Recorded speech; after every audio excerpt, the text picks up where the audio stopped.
Araw-araw na pagbasa ng Biblia, Araw 178. Lumang Tipan, 1 Kings 18:16-46, 1 Kings 11. Kaya si Obadias ay nagpunta para makipagkita kay Ahab, sinabi niya sa kanya, at nagpunta si Ahab para makipagkita kay Elias. Nang makita ni Ahab si Elias, sinabi niya sa kanya, "Ikaw ba ito, ikaw na gumagawa ng kaguluhan sa Israel?"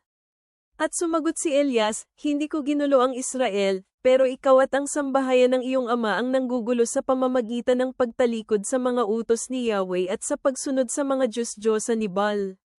Kaya ngayon, magpasabi ka at tipunin sa akin ang buong Israel sa bundok Carmelo, kasama ang 450 propeta ni Baal at 400 propeta ni Asera, na kumakain sa lamesa ni Jezebel." Kaya nagpasabi si Ahab sa lahat ng tao sa Israel at tinipon ang mga propetang magkakasama sa bundok Carmelo. Si Elias ay lumapit sa lahat ng tao at sinabi niya, "Gaano katagal ninyong babaguhin ang inyong kaisipan? Kung si Yahweh ay Diyos, sumunod kayo sa Kanya. Ngunit kung si Baal ay Diyos, sundin siya." Subalit ang mga tao ay hindi sumagot sa kanya kahit isang salita. Pagkatapos sinabi ni Elias sa mga tao, Ako lamang, ang natitira bilang propeta ni Yahweh, pero ang mga propeta ni Baal ay 450 kalalakihan. Kaya hayaang bigyan nila tayo ng 2 toro. Hayaan silang pumili ng isang toro para sa kanilang sarili at putulin ito ng pira-piraso, at ay lalatag sa kahoy, pero huwag lalagyan ng apoy sa ilalim nito. Pagkatapos ihahanda ang isang pangtoro at ay lalatag sa kahoy, at huwag lalagyan ng apoy sa ilalim nito. Pagkatapos tatawagin ninyo ang pangalan ng inyong Diyos, at ako ay tatawag sa pangalan ni Yahweh, at ang Diyos na sisagot sa pamamagitan ng apoy, siya ang magiging Diyos. Kaya ang lahat ng tao ay sumagot, at sinabi, "Mabuti ito." Kaya sinabi ni Elias sa mga propeta ni Baal, "Pumili kayo ng isang toro para sa inyo at mauna na itong ihanda, dahil kayo ay marami. Pagkatapos tumawag kayo sa inyong Diyos, pero huwag ninyong lagyan ng apoy ang ilalim ng toro." At kanilang kinuha ang toro na nakalaan sa kanila at inihanda ito, at tinawag ang pangalan ni Baal mula umaga hanggang sa katanghaliang tapat, sinasabi, "Baal, pakinggan mo kami." Pero walang tinig, o sino mang sumagot. Sila ay nagsayaw sa paligid ng altar na kanilang ginawa. Sa kinatanghalian tapat kinutya sila ni Elias at sinabi, "Sumigaw kayo ng malakas. Siya ay Diyos, marahil siya ay nag-iisip, o siya ay nasa palikuran, o siya ay nasa isang paglalakbay, o marahil siya ay natutulog at dapat siyang gisingin." Kaya sila ay sumigaw pa ng mas malakas, at hiniwan nila ang kanilang sarili, tulad ng kanilang ginagawa, gamit ang mga espada at mga sibat, hanggang sa umagos ang dugo sa kanilang sarili. Lumipas ang tanghaling tapat, at sila ay nahihibang pa rin hanggang sa oras ng pag-aalay handog na panggabi, pero walang boses o sino mang sumasagot, wala kahit sino ang nagbigay pansin sa kanilang mga pagsusumamo. Pagkatapos sinabi ni Elias sa lahat ng tao, "Lumapit kayo sa akin," at ang lahat ng tao ay lumapit sa kanya. Pagkatapos kanyang inayos ang altar ni Yahweh na nasira. Kumuha si Elias ng 12 bato, ang bawat bato na kumakatawan sa mga lipi ng mga anak ni Jacob. Ito ay kay Jacob na ang salita ni Yahweh ay dumating, sinasabi, "Israel ang magiging iyong pangalan." Sa pamamagitan ng mga bato ay kanyang tinayo ang altar sa pangalan ni Yahweh, at hamukay siya ng isang kanal sa palibot ng altar na ang laki tama lang para magkasya ang 2 salop na mga binhi. Pagkatapos kanyang inilagay ang kahoy para sa apoy at ang toro ay pinutol sa piraso, at ipinatong ang mga pira-piraso sa ibabaw ng kahoy. At kanyang sinabi, "Punuin ninyo ang 4 na tapayan ng tubig at ibuhos ninyo sa handog na susunugin at sa kahoy." At kanyang sinabi, "Gawin ninyo ito ng 2 ulit," at kanilang ginawa ito sa 2 ulit, pagkatapos sinabi niya, "Gawin ninyo ito sa 3 ulit," at kanilang ginawa ito sa 3 ulit. Ang tubig ay umagos sa palibot ng altar at napuno ang kanal. Ito ang naganap sa oras ng pag-aalay ng panggabing handog. Si Elias na propeta ay lumapit at sinabi, "Yahweh, na Diyos ni Abraham, ni Isaac, at ng Israel, hayaang malaman sa araw na ito na ikaw ang Diyos sa Israel, at ako ang iyong lingkod, at aking ginagawa ang lahat ng bagay sa iyong salita. Pakinggan mo ako, O Yahweh, pakinggan mo ako, para malaman ng mga tao na ikaw, Yahweh, ay Diyos, at iyong ibabalik muli ang kanilang puso sa iyong sarili. Pagkatapos kaagad ang apoy ni Yahweh ay bumaba, at tinupok ang handog na susunugin, maging ang kahoy, ang mga bato, at ang lupa, at tinuyo ang tubig na nasa kanal. Nang makita ng buong bayan ito, sila ay nagpatira pa sa lupa at sinabi, si Yahweh, siya ay Diyos. Si Yahweh, siya Diyos. Kaya sinabi ni Elias sa kanila, dalhin ninyo ang mga propeta ni Baal. Huwag hayaang makatakas ni isa sa kanila, kaya kinuha sila, at dinala ni Elias ang mga propeta ni Baal sa ibaba ng batis ng Sison at pinatay sila roon. Sinabi ni Elias kay Ahab, bumangon ka, kumain at uminom, sapagkat may ingay ng malakas na ulan.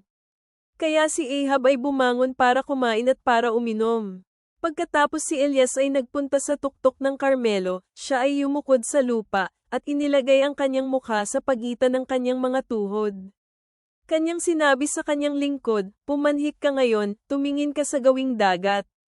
Ang kanyang lingkod ay pumanhik at tumingin at sinabi, wala naman. Kaya sinabi ni Elias, pumunta ka muli, ng 7 ulit.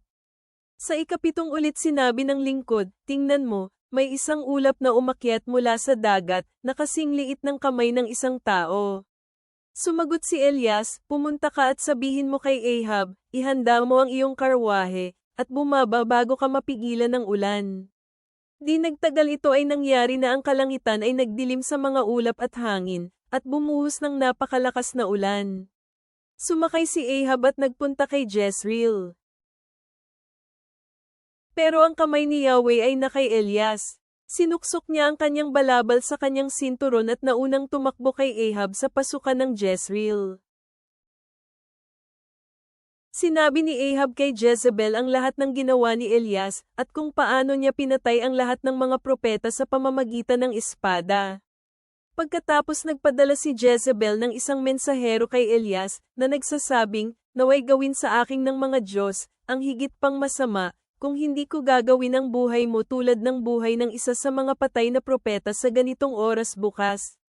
Nang marinig yun ni Elias, bumangon siya at umalis para sa kanyang buhay at pamutas sa Beersheba, na bahagi ng Juda, at iniwan ang kanyang mga lingkod doon. Pero mag-isa lamang siyang naglakbay ng isang araw patungo sa ilang, at dumating at umupo siya sa ilalim ng isang puno ng retama. Hiniling niya para sa kanyang sarili na maaari na siyang mamatay, at sinabing, sobra na ito, Yahweh, kunin mo na ang aking buhay, dahil hindi ako higit kaysa sa aking mga patay na ninuno, kaya humiga siya at natulog sa ilalim ng puno ng retama, sa hindi inaasahan isang anghel ang humawak sa kanya at sinabi sa kanya, bumangon ka at kumain. Tumingin si Elias, at malapit sa kanyang ulunan ay mayroong tinapay na niluto sa uling at isang pitsil ng tubig. Kaya kinain niya ito at ininom at muling humiga. Sa pangalawang pagkakataon muling bumalik ang anghel ni Yahweh at hinawakan siya at sinabi, bumangon ka at kumain, dahil ang iyong paglalakbay ay higit na mas mahirap para sa iyo. Kaya siya ay tumayo at kumain at uminom, at naglakbay siya sa lakas na mula sa pagkain sa 40 araw at 40 gabi sa Horeb, na bundok ng Diyos. Nagpunta siya sa kuweba doon at nanatili roon. Pagkatapos dumating ang salita ni Yahweh sa kanya at sinabi sa kanya, ano ang ginagawa mo dito, Elias? Sumagot si Elias, naging napakamasigasig ako para sa iyo, Yahweh, Diyos ng mga hukbo, para sa bayan ng Israel na tinalikuran ang iyong tipan, sinira ang iyong mga altar, at pinatay ang iyong mga propeta sa pamamagitan ng espada. Ngayon ako na lang, ang natira at gusto nila akong patayin. Sumagot si Yahweh, lumabas ka at tumayo sa bundok sa aking harapan. Pagkatapos dumaan si Yahweh, at isang napakalakas na hangin ang hamampas sa mga bundok at pinagpira-piraso ang mga bato sa harapan ni Yahweh, pero si Yahweh ay wala sa hangin.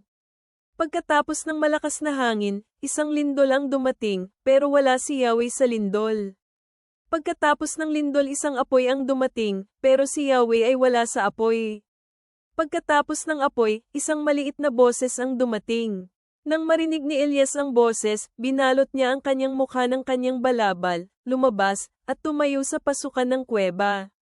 Pagkatapos isang boses ang dumating sa kanya na nagsabing, "Ano ang ginagawa mo dito, Elias?" Sumagot si Elias, "Naging napakamasigasig ako para sa iyo, Yahweh, Diyos ng mga hukbo, dahil ang bayan ng Israel ay tinalikuran ang iyong tipan, sinira ang iyong mga altar, at pinatay ang iyong mga propeta sa pamamagitan ng espada. Ngayon mag-isa na lang akong natira at gusto nilang akong patayin." Pagkatapos sinabi sa kanya ni Yahweh, "Bumalik ka sa daan patungo sa ilang ng Damasco, at kapag nakarating ka doon itatalaga mo si Hazael bilang hari ng Aram.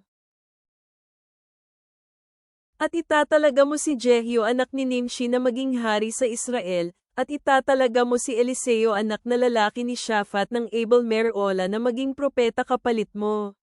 Mangyayari na papatayin ni Jehu ang sinumang makakatakas mula sa espada ni Hazael, at papatayin ni Eliseo ang sinumang makakatakas mula sa espada ni Jehu. Pero mag-iiwan ako para sa aking sarili ng 7,000 mamamayan ng Israel, na ang mga tuhod ay hindi pa lumuluhod kay Baal, at ang mga bibig ay hindi pa humahalik sa kanya." Kaya umalis si Elias mula roon at natagpuan si Eliseo anak na lalaki ni Shaphat, na nag-aararo ng 12 pamatok na mga baka sa kanyang harapan, at siya ang nag-aararo sa 12 pamatok. Lumakad si Elias papalapit kay Eliseo at binalot ang dulo ng kanyang balabal sa kanya. Pagkatapos iniwan ni Eliseo ang mga baka at sumunod kay Elias, sinabi niya, "Pakiusap hayaan mong humalik ako sa aking ama at aking ina, at pagkatapos ako ay susunod sa iyo." Pagkapos sinabi ni Elias sa kanya, "Bumalik ka, pero isipin mo kung ano ang ginawa ko sa iyo."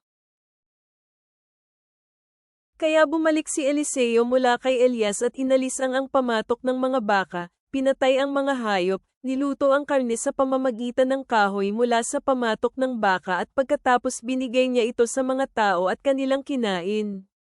Pagkatapos tumayo siya, at sumunod kay Elias, at naglingkod siya sa kanya. Bagong Tipan, Acts 17:22-34, Acts 18:1-8. Kaya tumayo si Pablo sa kalagitnaan ng Areopago at nagsabi, "Kayong mga taga-Atenas, nakita ko na kayo ay napakarelihiyoso sa lahat ng paraan. Sapagkat sa aking pagdaraan at pagmamasid sa mga bagay na inyong sinasamba, natagpuan ko ang isang altar na may nakaukit na ganito, sa Diyos na hindi nakikilala. Ang sinasamba ninyo na hindi nakikilala ang aking ipinapahayag sa inyo. Ang Diyos na lumikha ng mundo at ng lahat ng naroon, dahil siya ang Panginoon ng langit at lupa, ay hindi nananahan sa mga templo na itinayo ng mga kamay. Hindi rin siya pinagsilbihan ng mga kamay ng tao, na para bang kailangan niya ang anuman, dahil siya mismo ang nagbigay ng buhay sa tao at hininga at lahat ng iba pang mga bagay. At mula sa isang tao ay nilikha niya ang bawat lahi ng mga taong nabubuhay sa ibabaw ng mundo.